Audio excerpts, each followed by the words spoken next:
Hello Niblings, Uncle Steve here coming at you with Faster Than Light, also known as FTL or as Space Game by a few of my Niblings.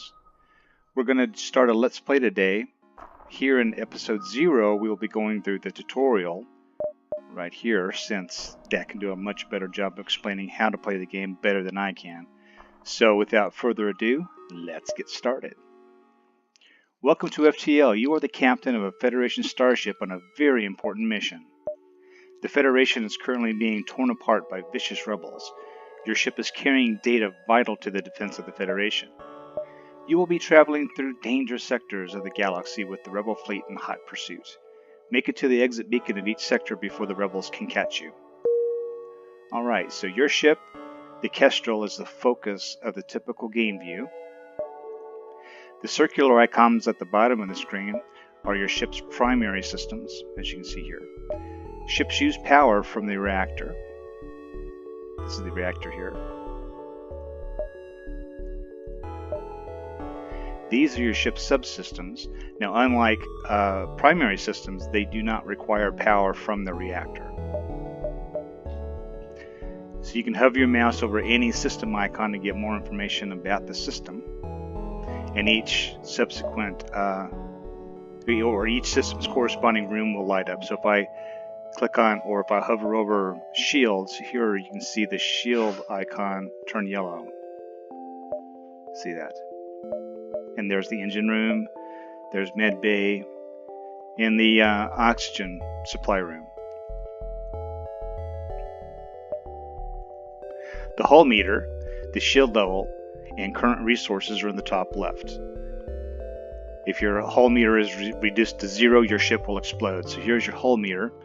This represents 30 hit points. Once you go down all the way down to 30, if you lose that last one, the game is over. This is your shields. This shows your current shield status. Right now we have 1 level of shield. Every 2 power, or every 2 power that you put into shields here equals 1 shield. It says shield barrier. This is your fuel. This is what is consumed for each jump per sector, and also each jump to a different beacon in each sector. These are missiles. If you have a weapon that uses missiles, these are the counter missiles that you have. These are the drone parts. If you're not, this ship doesn't have a drone system, so we won't be using drone parts. But if you do, this is where your drone parts are counted. This is your the amount of total scrap that you have. The scrap is the currency of the game. This is what, whenever you buy something or you sell something, you actually buy or sell in terms of scrap. And it says we should get going, but it looks like your engines are currently powered down. Oh no. So I guess we probably need to click on the engine to give it some power from our reactor. Wow, that's kind of cool. And as you can see, the engine's powered up. All right. This says left click on the engine system icon and power will transfer from your reactor to your engines. Oh, I did that. I've already done that, so try to keep your vital systems fully powered. Oh no, your engine took 2 damage. I just turned them on. Its system icon has become red to show that it's broken. That's broken, that's broken, broken here. Your hull meter has also taken 2 damage. Oh no. Your crew cannot repair the ship's hull, but they can fix the engines. Select your crew members by left click. Select multiple crew by left click and dragging a box. Okay, let's drag a box around these 3 crew members, and let's come into the engine room, and then they should start automatically repairing the engine. You can watch the progress of the repair down here. You can see how the bars are going yellow when they're repairing, and they'll turn green whenever they're done repairing. Awesome. It says also fighting low oxygen and fire will hurt the crew. Awesome, your engines are now repaired. Notice that the repaired systems will automatically try to repower themselves to the last power state, which they have. Some systems can be manned by crew members to provide a small bonus to the system. Crew members will automatically man any functioning system in their room. The silhouette above the power bar shows if the system is manned. So right now I have crew members in the engine room. So you see that the little silhouette is full, which means that it's manned. Oh no, a fire's broken out in the starboard airlock. You could send your crew members to put the fire out, but let's take advantage of your airlock. Open one of the airlock doors by left-clicking on it. So let's click on that one. Opening the doors allows you to drain sections of your ship of oxygen to put out fires. Rooms turn pink as the oxygen drains out. Your oxygen system will slowly refill your ship once leaks are gone. Alright, so let's go ahead and close that door. Now that your engines are fixed and the fires are out, we should FTL jump to the next location. If you don't currently have a pilot, you should probably send a crewman to the helm. Well, we sent everybody to take out the fire. So, Mona, Tom, or Shirai. I like to have the person on the top be my pilot. So let's take Shirai. And let's move Shirai to the helm. And since we have, looks like this person right here is already manning the engine, so let's take this person here and let's move them to the weapons room. These icons here, these allows you to save your current crew member's position, which is good. If you have to move everybody to one room, say to put out a fire or to repair something, then all you need to do is just click this button to return the crew to the saved positions. So that's really good. That's really handy. You don't have to pick and choose each crew member singly. So let's go ahead and save these positions. Each jump consumes 1 fuel. Without fuel, you will be stranded and unable to jump. Jumping also requires a crew member in the piloting system right here and powered engine right here. Click jump to continue. So we're going to click jump. This is the beacon map. A ship marks your current position right here. Hover your mouse over a location to get more information about it. So far all of these are unvisited. You can also see that each location will show you where you can jump from there. So you can plan out a route if you want to get to the exit, which is the goal to get from each sector, is to get from your starting position to the exit. But you don't want to just go straight there. I mean, kind of take your time, visit as many of these beacons as you can. The more beacons that you visit, the more scrap that you can collect, the more fuel you can get, the more possibility of finding really good rewards. So yeah, try to stretch this out as much as possible. Kind of like going serpentine to visit as many systems as you can before you hit the exit, before you have to exit. So this says to left click on a connecting node to travel there now. So let's go. We're actually going to travel backwards a little bit since we have all this room.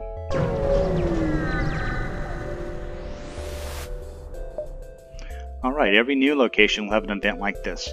You might have multiple choices available to you at an event. In this example, a weak pirate ship is trying to destroy you. What did I do? Did I look at them wrong or something? Anyway, the choices here is continue, or special blue choices like this are unlocked by having certain upgrades or equipment. They are nearly always a good choice. Nearly always, not always. Let's go ahead and click on the special blue choice. Click. Welcome to combat. Nice. You can use spacebar or middle mouse to pause the game at any time to strategize, give commands, or reallocate your power. Let's try to pause the game now. Oh, after he's already shot at me. Nice. Alright. You need to power your weapons to fight. The amount of power required is pictured in the weapons box marked below. So I will need to have 1 power in order to power this laser. So I'm going to click on the weapons primary system. All I need is one click that will power, as you can see, the lasers here. And then this was this. You can also use the hotkeys 1 through 4 to access weapons. The weapon will fire when ready. Make sure the game is unpaused. Okay, we'll unpause it.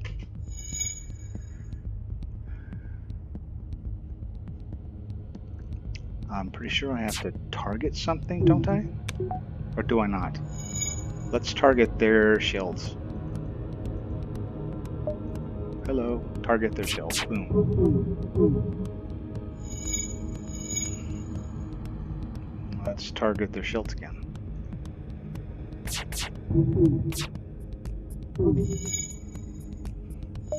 Oh, this is going to take forever. Oh no, your shot laser cannot penetrate the pirate's level 2 shields, but luckily he can't get through our shields either. Well, that's exactly what I'm seeing right here. Well, looks like you need some more help to get through his shields. Well, definitely. Some events can provide items. This one is providing you with an Artemis missile launcher. Nice. Alright. The Artemis will automatically equip in an unavailable weapon slot, which it did. Shooting it expends your missile stock, which is here, but missiles pierce through all enemy shields. So use the missiles to damage the enemy shield system, and then your lasers can get through as well. Okay, so we're going to power up the Artemis. And as soon as it powers up, I'm going to aim for its shields, Boom, the shields are now down. Now I can take my lasers, and let's go ahead and shoot at his weapon systems. Alright, Artemis, shields are back up. Get that shield down, boom! You destroyed the pirate ship. As salvage, you gain from left to right some fuel, missiles, scrap, 100 scrap, I've never seen that before in the game, and another weapon, yay! Note that the reward resource icons correspond to your reserves along the top of the screen. So there's the jumps, the missiles, there's some scrap there, and a halberd beam, nice. Okay, continue. You'll notice as enemy systems are damaged or destroyed, their icons turn orange or red, which they did. They turned red when they were down, they were turned orange whenever the other guy was working on it. Repeatedly attacking a red system will do no additional damage to the system, but will still damage the enemy's hull. Reduce their hull to 0 and they will explode, as we saw. If you need a reminder for what each enemy system icon stands for, you can mouse over the green symbols along the bottom of the target box, which they had, I don't know if you noticed, but the enemy ship when it was over here had the same icons like as we have down here. And you can hover over their icons to see what those enemy what their force. Sometimes you'll see some icons that you don't have, like cloaking, for example, or a teleporter. So choose your targets wisely, though weapons and shields will often make good choices. Now defeat the pirate. Whoa, man, I guess I just jumped right ahead, didn't I? Weapons or drones are added to your cargo if there's no more room in their respective system. Left click on the ship info button so we can equip your new weapon. That's the one that we picked up from the battle. This is your equipment screen. You can see more detailed information about your weapons or drones or augments by mousing over them. Click and drag your new halberd beam over the Artemis and swap them out. Okay. Boom. Then hit accept. Boom. Oops, your weapon systems, max power 2, is not upgraded enough to support your new weapon power requirement 3. Oh. Because even if we have a full power here, this just requires 3 more power. We only have 1. So open up your ship back up so we can fix this. This is the upgrade screen. You can see detailed info about your systems and upgrade them by spending scrap up here. You can also upgrade your reactor at the bottom of the menu, which is important for keeping everything fully powered. Let's hit continue. Left click your weapon system to upgrade it, then click accept to close the upgrades. Okay, so we're going to click here. Boom. Let's click accept. Now power your new weapon. Boom. Oh, you might need to power down your other weapon in order to have enough power, which I have 3 I can use. 1 is being used, but I still need 3 for the halberd beam. So we'll click on here to turn it off. Oops.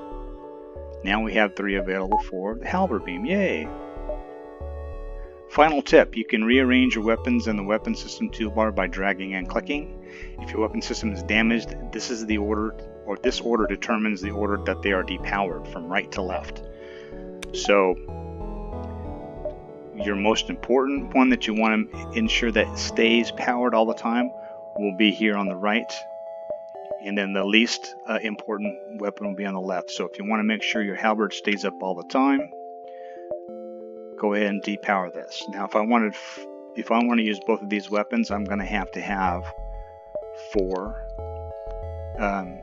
levels here, but I don't have any additional reactor power. So to do that, and it's not going to let me do this, but I would have to add 1 more reactor power. That'll give me 4 here, which gives me 4 that I can use here, and then I would be able to power both of them. That's it for the basics. Good luck out there. Press continue to quit this tutorial.